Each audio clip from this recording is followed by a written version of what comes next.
Hello viewers, তো দেখো সেজেগুজে ready হয়ে চলে এসেছি মেয়েকে কোলে করে নিয়ে মেলাতে। কারণ মেলায় আজকে বেশ জাঁকজমক একটা অনুষ্ঠান হবে। তো এখানে দেখো মেলায় পৌঁছে গেছি, আর মেলায় এসে দেখো মেয়েকে কোলে নেওয়ার জন্য অনেকেই ডাকছে, কিন্তু ও কারো কাছে যাচ্ছে না। তো আমি সবার সঙ্গে একটু সেই সুবাদে কথা বলে নিলাম। একটু অনেকদিন পরে দেখা হলে বেশ ভালোই লাগে।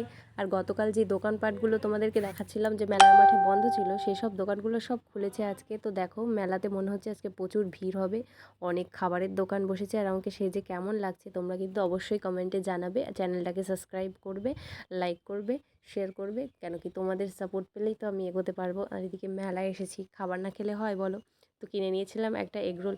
মেলাতে যে এত ভালো এগরোল পাওয়া যায় আগে তো ভাবিনি, আর ফার্স্ট টাইম তো আজকে প্রথম দিন, ওই জন্য এগরোলটা একটু বেশিই টেস্টি করেছে। তো এদিকে দেখো অনুষ্ঠান শুরু হয়ে গেছে, আজকে নাচের অনুষ্ঠান রয়েছে।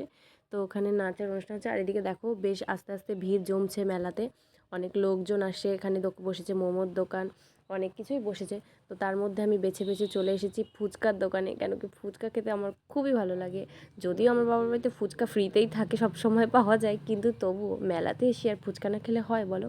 তো চলে এসি ফুচকা খেতে, আর ফুচকাটা বেশ ভালোই টেস্টি ছিল। এদিকে আমি ফুচকাও খাচ্ছিলাম, ওদিকে আমার চেনা পরিচিতদেরকে বলছিলাম যে তোমরাও ফুচকাটা খাও, দেখো ফুচকাটা খুব টেস্টি হয়েছে খেতে।